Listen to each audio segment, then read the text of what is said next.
Pemirsa, ada sekelompok pelajar sekolah menengah kejuruan yang melakukan penyiraman air keras ke pelajar lain. Ini yang Anda saksikan adalah rekaman CCTV detik-detik saat sekelompok remaja tersebut melakukan aksi penyiraman terhadap pelajar lainnya yang juga sedang melintas di Jalan Sungai Bambu, Tanjung Priuk, Jakarta Utara. Peristiwa ini membuat korban berinisial AP 17 tahun mengalami luka bakar di bagian wajah hingga leher.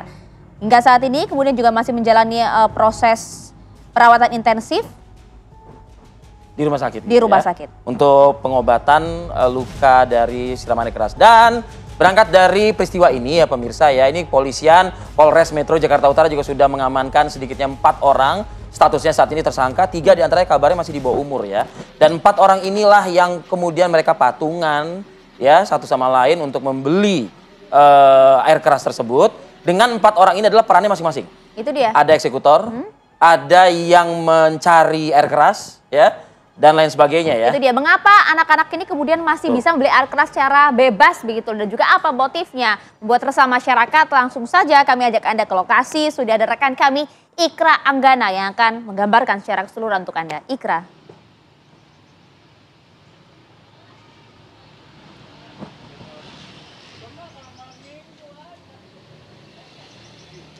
Ya baik, selamat pagi Rivi, Maria dan juga pemirsa. Saat ini saya sudah berada di tempat kejadian perkara, tepatnya di Jalan Sungai Bambu, Kecamatan Tanjung Priuk, Jakarta Utara, di mana pada hari Jumat kemarin, 1 Agustus 2025, ini terjadi aksi kekerasan terhadap pelajar yang menyiramkan air keras kepada pelajar lainnya.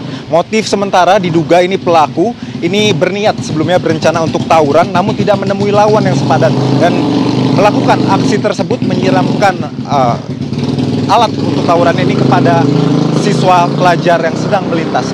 Dan saat ini pemirsa, saya akan menunjukkan kepada Anda, ini adalah tempat kejadian perkara saat itu. Ini adalah siraman air kerasnya yang disiramkan oleh para pelajar tersebut. Ini juga masih ada motor dari warga yang terdampak akibat penyiraman air keras, di mana kita ketahui bersama dari informasi yang diterima bahwa korban langsung dilarikan ke rumah sakit karena mengalami luka yang serius, luka bakar serius di leher dan juga di area wajah, khususnya di dekat mata. Ini adalah masih kita lihat sangat jelas dampak dari siraman air keras. Ini berwarna putih pemirsa, karena kotoran-kotoran kerak-kerak yang ada di beton ini terangkat ataupun terbersihkan karena kerasnya cairan air keras yang ataupun cairan kimia yang disiramkan oleh pelajar pada saat itu. Ini motor juga masih ada dan beberapa alat bukti lainnya seperti kotak amal masjid ini harus hancur ataupun rusak dan tidak dapat digunakan kembali. Nah, untuk mengetahui lebih jauh kondisi dan kronologisnya, saat ini saya akan mengajak Anda berbincang dengan salah satu saksi mata pada kejadian itu, yaitu Bu Nurul. Bu Nurul ini penjual seblak yang waktu itu melihat langsung kronologisnya seperti apa. Kita akan tanyakan kepada Bu Nurul. Selamat pagi Bu Nurul. Pagi. Bu, bisa diceritakan waktu itu kronologisnya ketika Ibu melihat kejadian tersebut seperti apa, Bu? Yang saya tahu ya, yang disiram itu kan dia lagi main futsal ya. Nah, dari arah berlawanan itu ada gerombolan 16 motor apa 14 motor. Tiba-tiba dia ada penyerangan gitu aja. Terus yang saya tahu yang 3 motor itu jatuh ke sini dekat motor saya. Nah, dari berlawanan arah yang motor naik trail itu dia nyiram sembari jalan, dia nyiram terus dia refleks jatuh. Yang bertiga jatuh, yang 1 jatuh ke sini, yang 2 jatuh ke kotak amal itu. Saya nggak tahu, tiba-tiba dia langsung bangun, jatuh lagi, dia langsung pergi gitu aja. Nah, respon pertama kali warga ketika melihat kejadian tersebut gimana sih, Bu? Ya pas kejadian rame-rame itu ya diteriakin karena itu posisi kan hari Jumat ya, mau sholat Jumat. Agak-agak sepi juga, cuman warung saya yang buka sama yang pada mau sholat Jumat aja. Nah langsung diteriakin, kita nggak tahu kalau misalkan itu ada penyiraman air keras kalau yang lainnya. Jadi yang anak-anak gerombolan itu langsung kabur gitu aja, cuman sempat dikejar sama supir angkot, tapi nggak sempat ketangkep. Nah namanya motor kan langsung belok ke gangan kecil ya, angkot kan dia langsung lurus aja gitu. Nah, yang Ibu lihat sendiri dari kondisi korban ketika pertama kali disiram seperti apa, Bu? Dia langsung nunduk, katanya sih perih matanya, cuman dia nggak tahu siram air apa, dia bilangnya begitu sih. Bilangnya katanya mata gue perih bang, cuman dia nggak tahu dan itu dia langsung pergi ke sana. Langsung pergi ke sekolahnya, kan dia kalau nggak salah tuh kepala sekolahnya apa dari pihak sekolahnya itu datang, katanya langsung dibawa ke rumah sakit. Langsung dibawa ke rumah sakit.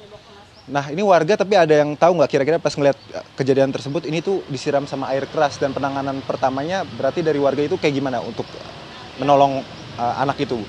Yang yang warga tahu nggak ada penyiraman air keras. Saya yang tahu ada anak satu orang turun dari motor mau nendang anak ini. Cuman nggak sempet mau ketendang karena sudah diteriakin, makanya dia kabur. Yang saya tahu tuh kepala sekolahnya atau pihak kepala sekolahnya datang dan ngecek katanya anak muridnya kena kekerasan. Nah katanya dibawa ke rumah sakit. Pas sudah dilihat katanya ada air keras, baru saya lihat motor saya kena. Gitu langsung dibawa ke rumah sakit. Dari pihak warga masih nggak tahu kalau misalkan ada penyiraman air keras itu nggak tahu. Yang saya dengar yang penyiraman air keras itu sembari naik motor disiram, naik motornya trail. Ini kan ada aksi penyiraman air keras dan akhirnya ibu mengetahui. Setelah mengetahui hal tersebut, menurut ibu ini pendapat ibu seperti apa? Meresahkan sih ya, meresahkan. Maksudnya yang mereka kan nggak ada tawuran, tiba-tiba penyiraman begitu aja. Dan saya dengar informasinya juga kan ini berselisih ya, orang yang disiram orang sini, yang nyiramnya orang daerah seberang, ya kan? Jadi kan kita nggak tahu apa-apa ya kan? Maksudnya ya meresahkan warga aja sih, takutnya yang ditakutkan kan kena anak kecil, kena yang lain, warga-warga lain yang salah. Terus juga kalau misalkan dia dapatnya dari mana, bisa sampai anak sekolah bisa dapat kayak gitu, meresahkan aja sih. Ibu juga kena nanti minta pertanggungjawaban juga nggak pengen ya? Harus dong kalau misalkan pihak keluarganya sudah ketangkap atau mungkin pelakunya sudah ketangkap, saya minta tolong aja sih. Cuman yang disesalin ya anak ini yang disiram ini si korbannya. Soalnya kan kena lukanya parah ya, sampai ke leher-leher, ke muka habis ya, ke mata dua-duanya. Saya nggak tahu lagi keadaan korbannya kayak gimana. Cuman yang saya itu juga kan banyak makan ruginya ya. Saya rugi motor, yang satu rugi muka ya, bagaimana ya, disesalkan aja sih. Terima kasih banyak Ibu Nurul atas bincang-bincangnya pagi ini. Semoga dapat gantinya deh, kebenaran ya, dapat dipertanggungjawabkan ya Bu ya. Baik, Rivi dan juga Maria, itu tadi penjelasan dari salah satu saksi mata di tempat kejadian, di mana polisi bergerak cepat 12 jam pasca kejadian. Informasinya keempat pelaku sudah ditangkap, satu di atas umur 17 tahun artinya sudah dewasa, dan 3 lainnya ini masih di bawah 17 tahun. Dan informasinya mereka semua patungan, urunan untuk melakukan aksi kekerasan ini. Memang sangat miris, kita berharap ke depan aksi ini tidak akan terjadi lagi dan tidak akan terulang lagi di masa yang akan datang. Untuk sementara demikian Rivi dan juga Maria, saya kembalikan ke Anda di studio. Baik. Ya, terima kasih Ikra. Setuju, Anda langsung sepakat, Ikra. dari Tanjung Priok. Sepakat tadi penjelasannya lengkap di sana ya. Terima kasih.